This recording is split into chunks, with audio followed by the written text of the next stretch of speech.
우리 모두에게는 좀 이런 마음이 있습니다. 사람들이 나를 좀 알아주기를 원하는 마음이 있죠. 그래서 여기에 관심이 많습니다. 다른 사람들이 나를 어떻게 볼까? 그래서 형용사 아시죠, 여러분? 내 이름 앞에 어떤 형용사가 붙을까? 그래서 집안에서는 저 같은 경우에는 좋은 남편, 또 좋은 아빠, 좋은이라는 이 adjective가 붙죠. 형용사가 붙습니다.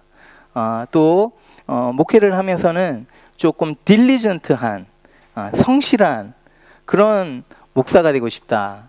이런 바람이 있는 겁니다. 여러분들은 어떻습니까? 여러분들 이름 앞에 어떤 형용사가 붙기를 원하십니까? 우리는요, 다른 사람이 나에 대해서 어떻게 보고 있는지 또 나를 어떻게 생각하는지에 대해서 관심을 많이 가집니다. 그래서 요즘에 이 젊은이들을 보게 되면 또 저도 뭐 조금은 하는데요, 이런 소셜 미디어를 좀 많이 하죠. 그래서 페이스북이나 뭐 트위터, 인스타그램, 또 뭐가 있죠? 스냅챗? 스냅챗도 있고, 이런 소셜 미디어를 이제 통해서 자기 자신을 이제 알리는 겁니다. 나타내 보이는 거죠. 그래서 이렇게 보면 페이스북 페이지에 이제 들어가게 되면, 저도 페이스북을 안 하는데 링크 모임 때문에 제가 또 어카운트를 만들어 갖고 지금 이제 다른 거는 하나도 안 하고, 이게 시간이 굉장히 많이 들어가요. 뭐 이런 소셜 미디어를 하게 되면. 그래서 저는 그런 거는 안 하고 링크 모임을 위해서 이제 아이들과 이렇게 소통이 돼야 되기 때문에 그거를 통해서 이제 소통을 합니다. 그래서 이렇게 이제 페이스북을 보게 되면 어떤 사진을 올리냐면, 제일 예쁜 사진들, 청년들 보면 가장 예쁜 거를, 이제 여학생들 보면 예쁜 거, 남학생들도 마찬가지, 제일 멋있는 포즈를 하고 이렇게 페이스북에 올리는 거예요. 저는 아무것도 안 올렸습니다, 여러분. 근데 그래서 이렇게 뭐 자다가 일어난 얼굴을 찍어서 올리는 애는 하나도 없더라고요. 어떤 경우에는 페이스북 이 사진이 굉장히 예뻐 갖고 진짜 이제 만났는데 보면 아이들이 그러더라고요. 사기를 쳤다. 좀 얼굴이 다르다는 거예요. 그래서 이런 소셜 미디어 뭐 이런 거를 통해서 이제 뭐냐면, 다른 사람들에게 내 모습이 어떻게 비추어줬으면 좋겠다라는 것이 있어서, 그런 것들이 이제 이런 것들을 올리면 내 모습이 이 사람들에게 이렇게 보여질 것이다 라는 기대감을 가지고 이제 올리는 겁니다. 사실 우리가 이제 살아가면서 내가 알고 있는 나와 사람들에게 보여지는 나는 조금 다르다고 생각합니다. 집에서도요, 저 같은 경우에도 막 아무 옷이나 막 입고 있다가 한번 입으면 제가 잘 안 내놔요. 빨래하라고 오랫동안 입습니다. 그래서 냄새가 나요. 그래서 냄새가 나야지만 이제 내놓는데, 그러다가도 이제 이렇게 나올 때가 되면 옷을 찾습니다. 어떤 옷을 입어야 좋을까? 그러니까 조금 뭐 여성분들도 마찬가지지 않습니까? 예쁜 옷, 집에서 막 입던 옷을 안 입고 나가죠. 예쁜 옷을 차려입고 나가려고 하는 거죠. 이게 뭐냐면 이미지를 지금 관리하는 겁니다. 그러니까 내가 어떤 이미지로 나타났으면 좋겠다라고 생각하고 나 자신을 이제 치장하기 시작하는, 꾸미기 시작하는 거죠. 그러면서 이게 조금 나빠지면 어떻게 되냐면 we start pretending. 진짜는 안 그런데 그런 척 하는 거죠. 그래서 내 안에 정말 아글리한 모습과 안 좋은 모습들이 많이 있는데 겉으로는 안 그런 척 한다는 겁니다. 누가 이런 함정에 제일 많이 빠지느냐 하면, 여러분, 목사입니다. 목사. 저 같은 목사. 제가 이제 저를 예를 들어 보면 제가 목사로서 여러분들에게 보여주고 싶은 어떤 것들이 있는 거예요. 예. 또 제가 목사이기 때문에 여러분이 저에 대한 어떤 기대치가 있습니다. 제가 뭘 좀 잘못하고 제가 완벽하지 못하기 때문에 어떤 실수들을 하게 되면 그런 것 같아요. 여러분들이 그걸 보려고 하지도 않고 알려고 하지도 않는 것 같아요. 제 생각에는. 그만큼 이제 어떤 기대치가 있는 거죠. 또 제가 이제 목사의 가정에서 쭉 자랐기 때문에 목사의 자녀로 살아가는 것이 어떤 것인지 잘 아는 사람이에요. 근데 목사의 자녀로 이렇게 자라날 때 어떤 기대치가, 성도들의 기대치가 있느냐 하면 당연히 착해야 됩니다. 또 어디 가서 비헤이브를 되게 잘해야 됩니다. 거기에다가 공부도 잘해야 돼요. 그건 또 어디서 왔는지, 목사의 자녀라고 왜 공부를 다 잘해야 되는지. 그러니까 제가 이제 목사의 자녀로 자라면서 성도들의 이제 보는 눈이 있는 거예요. 그런 어떤 기대치가 있기 때문에 제가 되게 많은 부담감을 가지게 됐습니다. 그런데 문제는 뭐냐면 기대치가 있는 건 괜찮아요. 기대치가 있는데 거기에 미치지 못하면 이게 뭡니까? 갭이 생깁니다. 갭이 생기면 어떻게 되냐면 이 갭을 어떻게 해서든지 줄여보려고 노력을 해요. 근데 노력을 하는데, 자, 공부를 잘해야 되는데 공부를 잘 못해요. 노력을 하는데도 잘 안 돼요. 그러면 어떻게 됩니까? 그 다음부터는 내 겉과 내 속이 다릅니다. 그래서 밖에서 하는 행동과 내가 안에서 하는 행동이 완전히 틀린 거예요. 그러니까 나 자신이 있는데 또 다른 나가 생기는 겁니다. 어떤 상상 속의 나, 내가 바라는 나, 이 두 가지가 생기는 겁니다. 자, 목사인 저만 그런 것이 아니라요, 여러분들도 어느 정도는 뭐 차이가 있을 뿐, 조금 어떤 차이가 있을 뿐이지 다 그렇게 하고 지금 살아가고 있다는 거죠. 좀 아이러니한 거는요, 이런 함정에 빠지는 곳이 어디냐 하면 교회가 가장 많다는 거예요. 교회에서. 교회에 나오면요, 다 선한 모습을 하고 있습니다. 교회 부부가 이렇게 나오면요, 부부관계 속에 아무런 문제가 없는 것 같아요. 가정이 이렇게 나오게 되면 그 가정 안에는 문제가 없고 완전히 완벽한 가정인 거예요.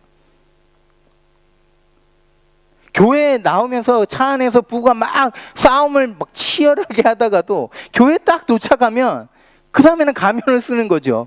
나와갖고 아무 일도 없는 양 스마일하면서 다른 사람들과 교제를 나눕니다. 왜 교회 안에서 이런 가식적인 행동들이 나올까? 이거 제가 조금 생각을 해봤습니다. 그러니까 교회라는 곳에는요, 어떤 expectation이 있는 거예요. 어떤 기준이 있는 거예요.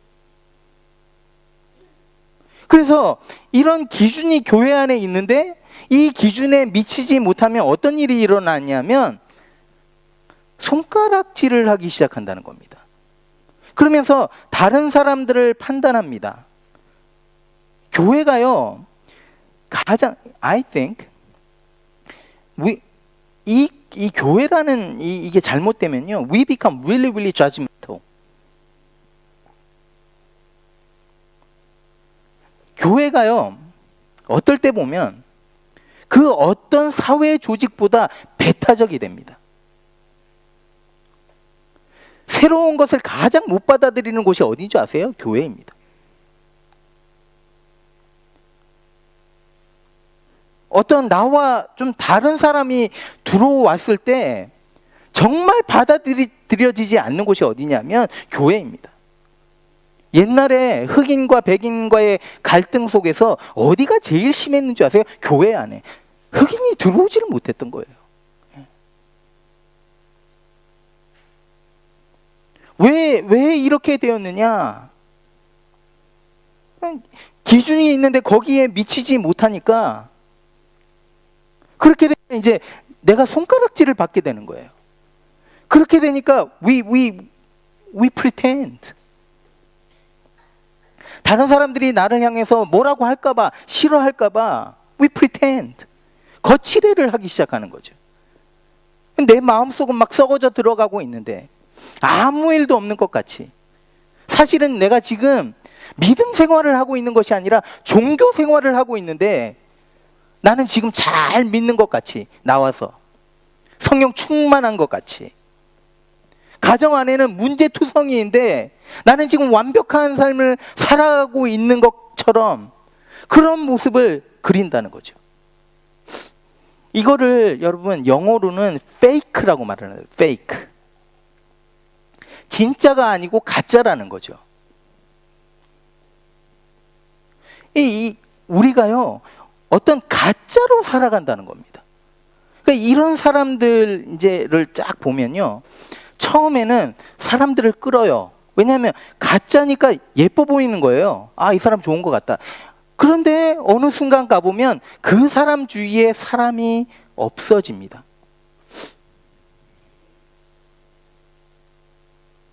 왜 그러냐면요, 자, 가짜의 모습을 가지고 진실된 관계를 가질 수가 없기 때문이에요. 내가 가짜의 모습을 가지고는 진정한 관계, 그냥 아티피셜한 관계만 이룰 수 있는 겁니다. 그러니까 어떻게 되냐면요, 이 사람의 성장이 멎어버리는 거예요. 사람은 언제 성장하느냐 하면 관계 속에서 성장하게 되어 있습니다.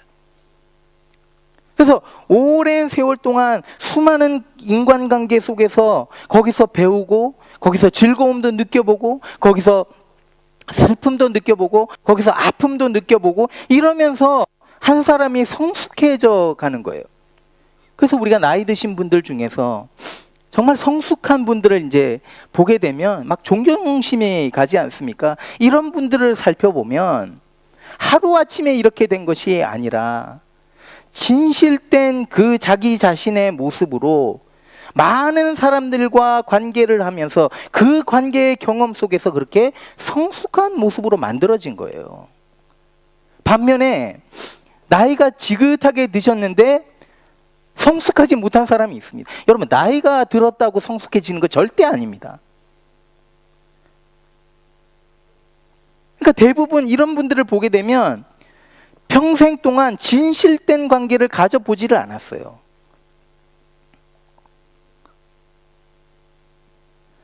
내 모습 그대로, 진실된 모습 그대로 다른 사람들과 만남이 시작할 때 거기서부터 진정한 관계가 시작되고, 이런 관계가 오래되어서 성숙한 사람이 만들어진다는 겁니다. 마치 이런 겁니다. 자, 병에 걸린 사람이 자, 치료를 받을 수 있는 그 시작점이 어딘 줄 아세요? 인정하는 거예요. 내가 병에 걸렸다. 나는 치료를 받아야 된다. 또 운전하면서 어디를 가려고 합니다. 어떤 장소를 가려고 합니다. 그러면 가장 먼저 알아야 되는 것이 뭡니까? 내가 있는 곳이 어디인지를 알아야 되는 거예요.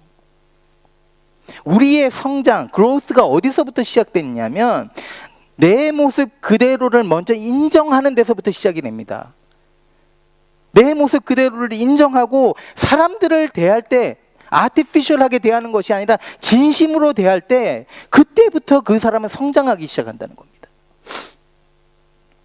그런데 이제 문제는 뭐냐면, 자, 내 자신의 모습을 그대로 이제 내어 보여주기가 부끄러운 거죠. 예. 여러분, 제가 여기 오늘 한 분씩 이제 올라오셔서 오늘 많이 빠지셨네요. 예. 근데 한 분씩 올라오셔서 자기 깊은 죄, 아무도 알지 못하는 죄를 한 분씩 여기 나와서 말씀 고백해 보라고 하면 여러분 다 도망가실 것 같아요. 예. 한 분도 남아있지 않을 것 같아요.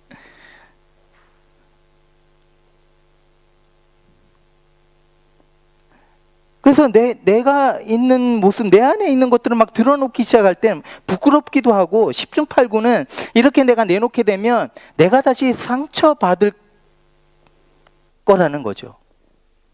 그러니까 마음을 터놓고 대화할 사람도 없고 그런 어떤 계기도 없는 거예요. 그런데 성경은요, 교회가 이것을 해야 된다고 말을 합니다.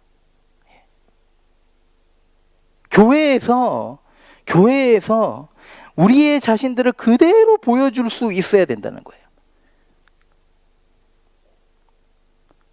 그래서 교회는요, 죄인들이 모인 곳인데, 하나같이 다 죄인인데, 그래서 다른 죄인이 들어왔을 때, 어떤 다른 사람들이 들어왔을 때 손가락질 받지 않는, 이상한 눈초리로 보지 않는, 그래서 들어왔는데 꾸미지 않아도 그냥 편안하게 자기 자신의 모습 그대로 보여주어도 정죄함을 받지 않는 곳이 이 교회여야 된다는 거예요.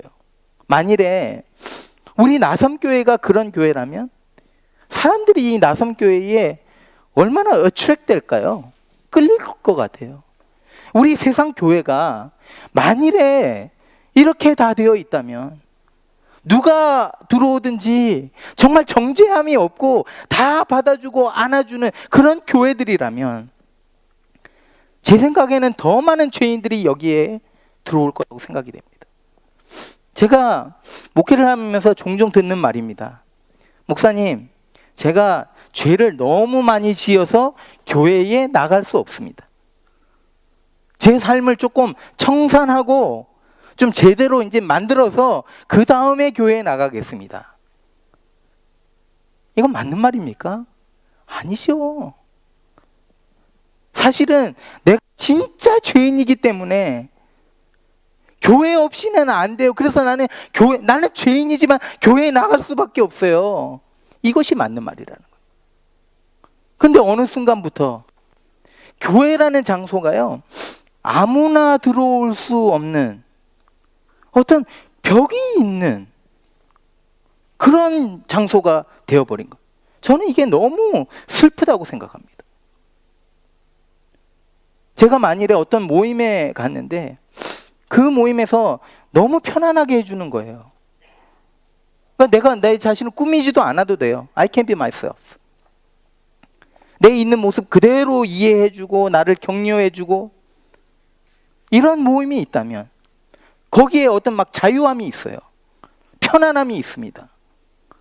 아직은 내가 원하는, 내가 그런 것들이 이루어지지 않았지만, 내 모습이 그렇게 이루어지지는 않았지만, 그렇게 사람들이 모여서 그렇게 되려고 힘쓰는 그런 곳이 있다면 저는 그곳에 가겠습니다. 이게 교회라는 거예요. 교회에서 상처받은 많은 분들이 교회에 대해서 부정적인 시각을 갖고 있죠. 물론 지상교회가 완전하지는 않습니다. 그런데 오리지널, 하나님께서 만드신 이 오리지널 디자인이 뭐냐면요, 바로 이거라는 거예요. 그래서 저는요, 오늘날 우리에게 필요한 교회는 막 대형 교회가 아니고요, 진짜 교회, real church. 정말 이렇게 감싸주고 격려해주는 리얼 철치가 필요하다는 생각을 드는 거예요. 사도 야고보가요, 이제 예루살렘 교회를 목회하면서 막 핍박 때문에 이제 사람들이 예루살렘 교회에서 막 흩어졌습니다. 이 사람들에게 이제 편지를 하는 것이 야고보서입니다. 근데 이 야고보서에서 이런 말을 합니다. 보여주십시오. 그러므로 너희 죄를 서로 고백하며 병이 낫기를 위해서 서로 기도하라. 여기서 서로라는 단어가 굉장히 많이 나오죠. 교회에서 해야 되는 일이 무엇이냐면요, 서로 성도들끼리 죄를 고백하는 일을 해야 된다는 거예요. 내가 이런 죄 때문에 힘들어하고 있다 알려주는 거예요. 내 가슴 깊은 곳에 숨겨져 있는 그 죄악들을 다른 사람에게 고백하는 거예요. 그리고 내가 고백했을 때 그 사람이 내 죄를 듣고 그것을 위해서 기도해주고, 그 사람이 고백하는 그 죄에 대한 고백을 듣고 내가 그 사람을 위해서 기도해주는 거예요. 이렇게 될 때에 마법과 같은 magical thing happens. 뭐냐면 우리 안에 이 치유의 역사가 일어난다는 겁니다. 여러분, 이게 교회입니다. 히브리서를 기록한 이 다른 목회자는요, 교회에 대해서 이렇게 말합니다. 보여주십시오. 서로 돌아보아. 완언하다입니다. 완언하다. 서로 돌아보아. 이게 교회라는 거예요. 사랑과 선행을 헬라어인데 한국말이 서로가 빠졌습니다. 서로 격려하여 모이기를 패하는 어떤 사람들의 습관과 같이 하지 말고 오직 서로 권하여, 완언하다, 권하여 그 날이 가까울수록 더욱 그리하자. 교회가 여러분 뭐 하는 곳이라고요? 사랑과 선행을 할 수 있도록 서로 격려해 주는 곳이라는 거예요. 더 자주 모여서 해야 되는 일이 뭐라고요? 믿음 생활 잘하자, 서로 막 권하는 거라는 겁니다. 누구보다 목회를 많이 한 바울은 이렇게 말합니다. 이렇게 보여주십시오.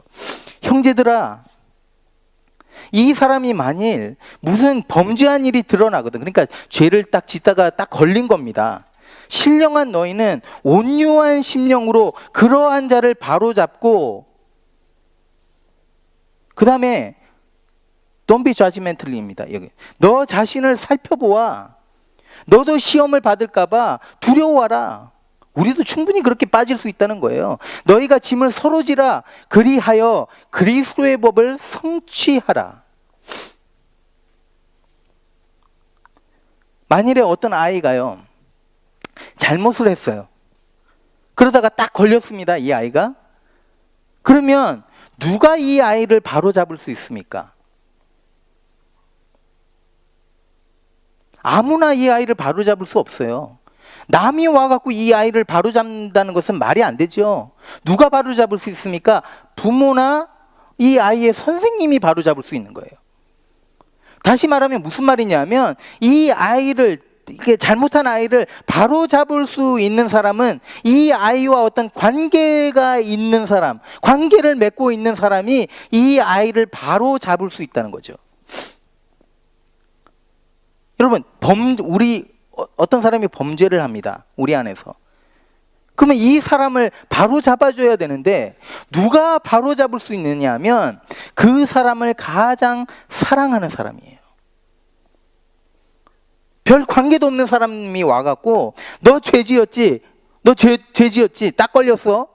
이제 내가 너를 바로 잡을 거야. 이렇게 한다면 우린 뭐라고 얘기하냐면, 당신이 뭔데 날 바로 잡어? 왜냐하면 관계가 없기 때문에 그렇습니다. 그런데 정말 사랑하는 사람이 와서 너의 범죄한 거, 잘못한 거 내가 알고 있어. 근데 내가 너 위해서 기도하고 너 정말 바로 잡아줄게. 부모가 와서 그렇게 하는 거예요. 예. 여러분, 우리 자녀가 뭘 잘못하지 않습니까? 모든 사람은 우리 자녀를 포기할 수 있어요. 모든 세상 사람들은요, 이 아이에게 손가락질을 할 수 있습니다. 그런데 부모는요, 이 아이를 절대 포기하지 않는다는 거예요. 이 아이를 향해서 손가락질을 하지 않는다는 거예요. 왜 그렇습니까? 부모이기 때문에, 관계가 있기 때문에 그렇다는 거예요. 그러면서 부모가 어떻게 합니까? 잘못한 자녀를 위해서 뭘 하느냐 하면 이 아픔을 같이 지고 가는 거예요. 자녀가 잘못했는데 부모가 같이 이 아픔을 지고 가는 겁니다. 이 무게를 같이 집니다. 여러분, 교회가 이렇게 돼야 된다는 겁니다. 근데 주일날 우리가 이렇게 하루 모여서 몇 시간 우리 만나서 뭐 인사나 하죠. 안부나 묻습니다. 그래서 우리가 여기서 깊은 관계 속으로 들어갈 수 있는 것에는 한계가 있습니다. 서로 짐을 지라고 했는데, 여기서 우리 모두가 다 상대방이 어떤 짐을 가지고 있는지 다 알 수가 없는 거예요. 이건 현실적으로 불가능합니다. 그런데 오늘 본문에서는 이렇게 서로의 짐을 지는 것이 그리스도의 법을 성취하는 것이다 라고 말을 합니다.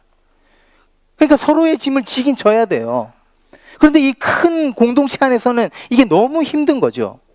여기서 그리스도의 법이 성취된다. 이게 뭐냐면 하나님이 그리스도를 통해서 우리를 사랑한 것 같이 우리가 서로 사랑함으로 인해서 그리스도의 법이 성취되는 겁니다. 그래서 그리스도의 법이 언제 성취되냐면 다른 사람의 고민을 내가 듣고 그것을 위해서 내가 아무도 모르는 그곳에서 기도할 때, 내 안에 해결되어 있는 이 고민들을 고백하고 다른 사람들이 나를 위해서 나도 모르는 사이에 어디에선가 기도할 때 그리스도의 법이 성취된다는 겁니다. 여러분, 주님이요, 우리를 있는 모습 그대로 받으셨습니다. 그렇죠? 죄인된 있는 모습 그대로, 상처난 모습 그대로, 죄악으로 가득한 있는 모습 그대로 받으셨습니다. 그렇기 때문에 우리도 다른 사람들을 있는 모습 그대로 받아줘야 된다는 겁니다. 근데 주님이 우리를 있는 모습 그대로 받으실 때는 목적이 있었습니다. 어떤 목적이냐면 우리를 변화시키기 위한 목적이 있었던 거예요. 그래서 우리를 부르시고 있는 모습 그대로 받으시고 그 다음에 점점 변화시켜 가시는, 성장시켜 가시는 거예요. 성화시켜 가는 겁니다. 그래서요, 하나님이 한 사람을 변화시킵니다. 그리고 나서 그 사람 주위에 있는 사람들이 이 변화된 사람을 통해서 영향을 받습니다. 여러분, 우리 가정교회에서 지금 어떤 분들이 정말 변화가 일어나요. 예. 삶의 변화가 일어납니다. 그러면 그 한 사람, 그 두 사람, 그 세 사람 때문에 여러분 그 공동체가 변하는 거예요. 삶이 뒤바뀌는 거예요. 내가 저 사람 바뀌었네?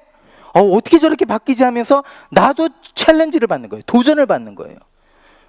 그러면서 그 삶이 너무 좋아 보이기 때문에 나도 그러면 같이 기도해 달라 그러고,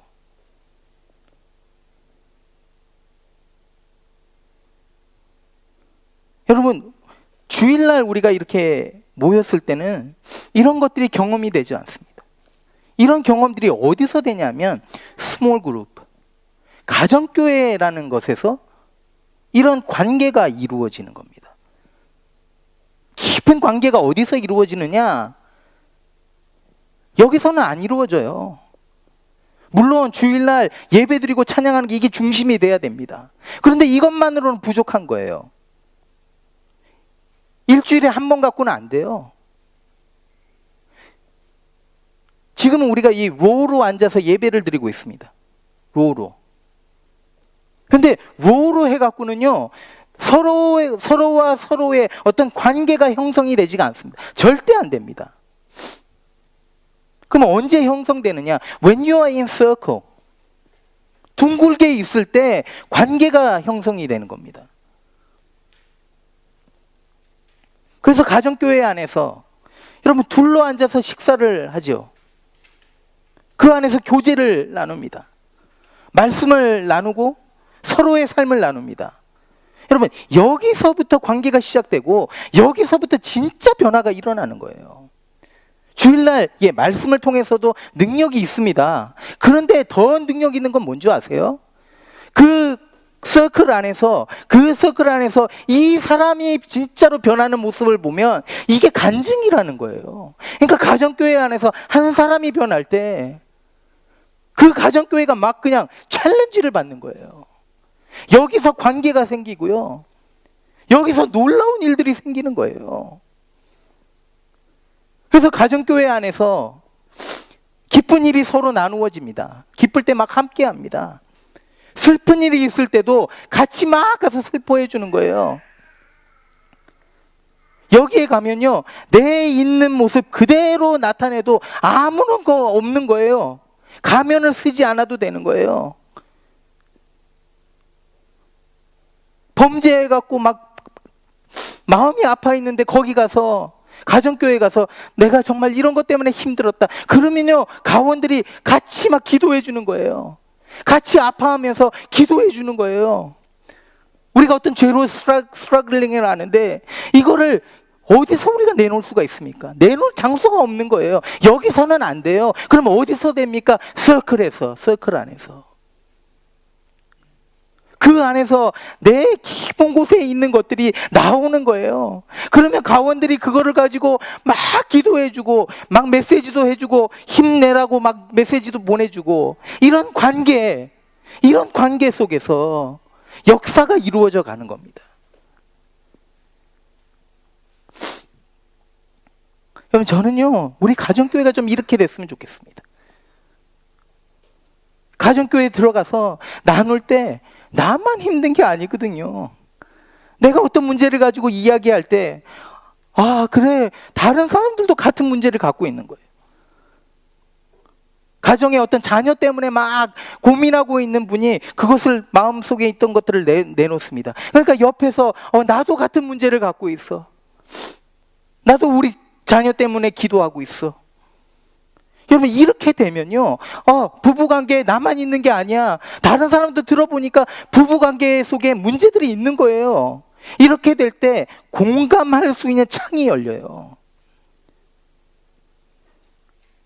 그래서 이런 것들이 충분히 나누어지기 시작하면요, 그 장소가 뭐가 됐냐면 기도의 장소가 되고, 그 장소가 뭐가 됐냐면 치유의 장소가 되고, 그 장소가 뭐가 됐냐면 응답의 장소가 되고, 그 장소가 뭐가 되냐면 하나님을 경험하고 체험하는 장소가 된다는 겁니다.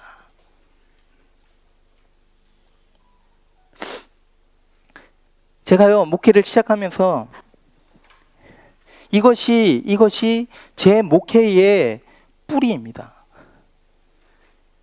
왜냐하면 제가 알거든요. 여기서 예배 몇십 년 들어봤자 별로 바뀌는 거 없습니다. 근데 in a circle, you will change. You will really change. 그래서 간혹 가다가, 자, 가정교회가 한 가정교회 잘못되면 같이 막 다 시험에 들어요. 그런 위험이 있어요. 그런데 그런 위험이 있지만 제가 한 사람이 변할 수 있는 곳이 여긴 것을 알기 때문에 이거를 포기를 못하는 겁니다. 그래서 제가 가정교회 가장 총무들을 세우고 이분들을 격려하고 또 양육하고, 그래서 여러분들 지금 1, 2, 3 가정교회 세워져 있지 않습니까? 이 가정교회 안에 있는 가장 또 부가장들, 이분들을 위해서 기도해 주시고요. 정말 이 가정교회들이 잘 세워질 수 있도록 여러분, 우리가 기도해야 됩니다. 왜냐하면 목적이 뭐냐 하면 그 어떤 사람이 와도 편견 없는 모습으로 그대로 받아들일 수 있는 것이 이 셀그룹, 가정교회입니다. 그런 사람들이 들어와서 그리스도로 인해서 그 삶은 정말 형편없었는데 처음에는 점점 성화되어가는 모습들을 보면서, 변화되어가는 모습들을 보면서 이 가정교회가 그 사람뿐만이 아니라 다른 사람들까지도 다 변화되는 그런 역사가 일어나는 거예요. 여러분, 저는 그래서 이 가정교회가 너무 중요하다고 생각합니다. 소홀히 여기지 마십시오. 그래서 제가 부탁드리는 게 뭐냐면요, 여러분, 가정교회에 잘 출석하십시오. 어떤 분들은 참석을 안 하려고 해요. 아니요, 가져야 됩니다. 관계를, 진실된 관계를 가져야 됩니다. 교회 생활 혼자서 하는 거 아니죠. 공동체로 하는 것입니다. 이게 믿음 생활이고 이게 예수님께서 세우신 어떤 모델인 거예요. 사랑하는 성도 여러분, 그래서 우리가 이 가정교회를 좀 소중히 여기고, 그래서 그리스도의 법이 정말 성취되는 것을 우리가 이 가정교회를 통해서 좀 보기를 소망합니다. 우리가 좀 오늘 1, 2, 3 가정교회를 위해서 좀 같이 기도했으면 좋겠습니다. 지금 1가정교회에 조익준 집사님 4분, 또 박하준 집사님 4분, 또 2가정교회에 오민 집사님, 한지훈 집사님 4분, 또 3가정교회 이민상 집사님, 또 이금혁 집사님 4분, 이렇게 세워져 있는데, 정말 이분들이 잘 세워져서 정말 가정교회 안에서 정말 이런 역사들이 일어나게 해달라고 우리가 좀 같이 기도했으면 좋겠습니다. 반주해 주시고요. 우리 좀 같이 가정교회를 위해서 같이 기도하고 나가겠습니다.